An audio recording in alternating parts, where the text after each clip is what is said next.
The antique store on Willow Lane was a shadow of Ashwood, tucked between a laundromat's hum and a bakery with boarded windows.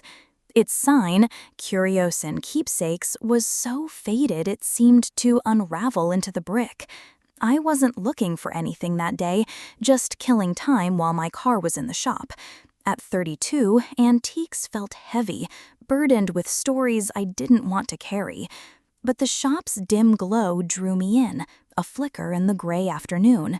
Inside, the air was thick with mildew and old varnish, shelves sagging under chipped porcelain, tarnished silver, and a phonograph silent for decades.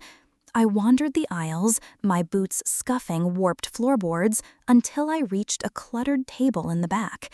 There, in a cracked mahogany frame, was a photograph. It was me.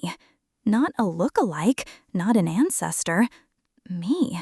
My dark hair, blunt at the shoulders, my sharp jaw, the scar above my left eyebrow from a bike crash at 12. I stood on a cobblestone street, gas lamps casting jagged shadows, horse-drawn carriages blurred in the distance. My expression was empty, my eyes hollow, like I'd been caught in a moment I didn't own. The photo was sepia-toned, its edges curled like dead leaves, the paper brittle under the glass. A brass plaque read, "Unidentified Woman, 1923. My hands went cold. I was born in 1993. This was impossible. The shop's silence pressed against my ears, broken only by the slow tick of a grandfather clock. I glanced around, expecting a prankster or a hidden camera. Nothing. The clerk, an older woman with wire-rimmed glasses, sorted papers at the counter. I picked up the frame, its wood rough, and turned it over. In faded ink, one word. Amelia. My name is Hannah Lee. I bought the photo for $10. The clerk barely looked up, wrapping it in brown paper. "You sure about this one?" she asked, her voice dry. "It looks like someone I know," I said, my throat tight. She shrugged. "Old photos play tricks. People see what they want." I carried it to my apartment, a cramped one-bedroom in a noisy complex on Ashwood's edge. I'd moved here 6 months ago, after my mom passed. Her illness had consumed my 20s. Years of hospital rooms, her hand in mine, her voice fading. Starting over was supposed to be a clean slate, but grief clung like damp air. The photo felt like it had followed me, a piece of my past I hadn't invited. I set the frame on my kitchen table and stared. The woman, me, wore a high-necked dress, her hair pinned in a style I'd never tried. The street was too still, like a stage set for a play no one attended. I snapped a picture with my phone, zooming in. The gas lamps glowed unnaturally, their shadows pooling like ink. In one corner, a figure in a long coat stood, blurred, as if they'd moved when the shutter clicked. Their posture, the tilt of their head, the curve of their shoulders, was achingly familiar, like Mom's silhouette in the hospital light. That night, sleep wouldn't come. The photo sat on my nightstand, and every time I closed my eyes, I saw that street, those lamps, my own face staring back. Around 2 a.m., a faint click echoed through the apartment, like a camera shutter. I bolted upright, heart pounding, but the room was still. I checked my phone, nothing new in the gallery. Grief had made me jumpy, always listening for Mom's voice in the quiet, knowing it wouldn't come. The next day, I returned to the store. The clerk looked up, her glasses glinting. "You again," she said. "What's got you so curious?" "Where's this photo from?" I held up the frame, my voice steadier than I felt. "Estate sale, Maple Street, number 17, she said, squinting. "Old house, empty now. The owner died years back, left a mess of stuff." "Anything else about it?" I pressed. She leaned forward, her eyes sharp. "That house holds on to things. Photos, memories, people. Some things don't like being found." Her words lingered as I drove to Maple Street. Number 17 was a decaying Victorian, its paint peeling like dead skin, windows dark as closed eyes. The lawn was a tangle of weeds, but the front door hung ajar, creaking in the wind. I hesitated, then stepped inside. The air was stale, heavy with dust, and a faint sweetness like wilted roses. The house was empty. No furniture, just bare floors and wallpaper curling like old scars. In the parlor, on a dusty mantel, sat a camera. It was boxy, antique, with a cracked lens that glinted like an eye. It looked like the kind that took my photo. I picked it up, and it felt too heavy, like it held something alive. A click sounded, and a photo slid out, still wet. It showed the cobblestone street, the gas lamps, and me. Same dress, same blank stare. The timestamp read, October 15, 1923. The figure in the coat was clearer, their face still blurred, but their stance unmistakably Mom's. I dropped the camera and ran, the photo clutched in my hand. Back home, I shoved both photos into a drawer.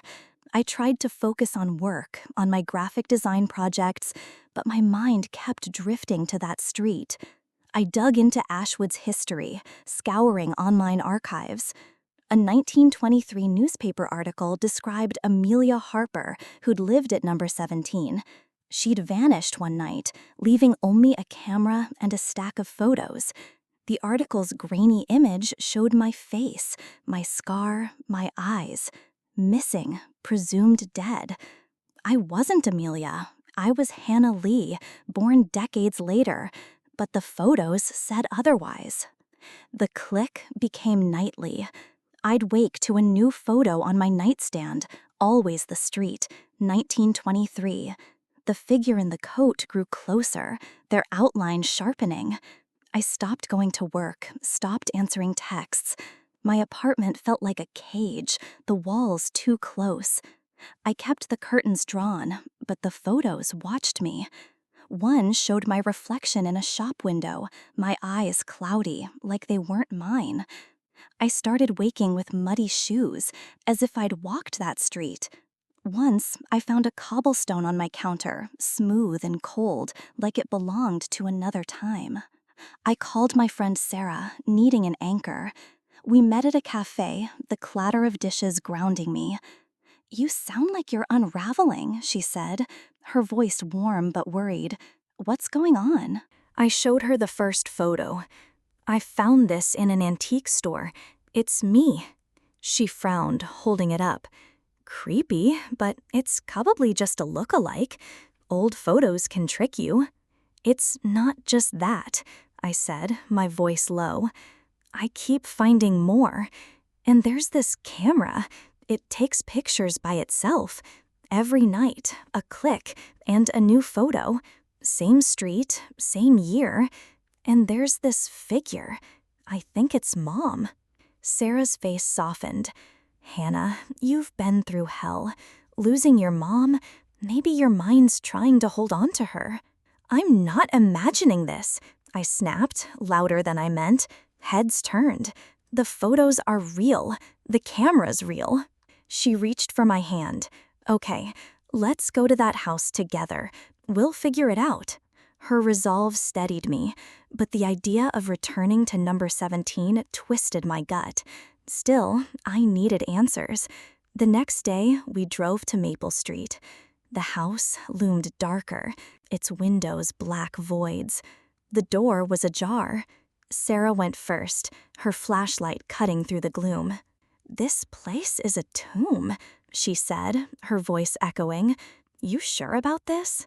"No," I admitted, clutching the camera, which had reappeared on my counter. "But I need to know why it's me." In the parlor, the mantel was empty. The air felt alive, pressing against my skin.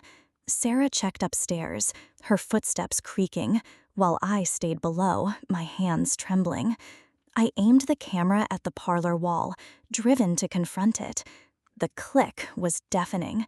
A photo slid out, showing the street, 1923, with me in the center.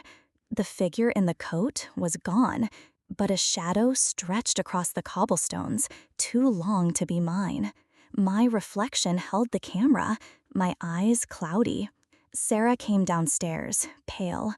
Upstairs is just mirrors, facing each other, like a trap. I saw it. Something. Not me. I showed her the photo. She stared, her breath catching. Hannah, we need to leave. But I couldn't. I have to understand, I said, my voice shaking. It's not just Mom. It's me. I'm in these photos, Sarah. We left, but the click followed. I stopped dreaming of the street and started waking there, outside number 17, my shoes muddy. Sarah texted, worried, but I pushed her away, afraid she'd see me breaking. In January, I found a diary in my closet, hidden behind a box. The handwriting wasn't mine, but it felt like mine. Hannah, you're already here. You've always been here.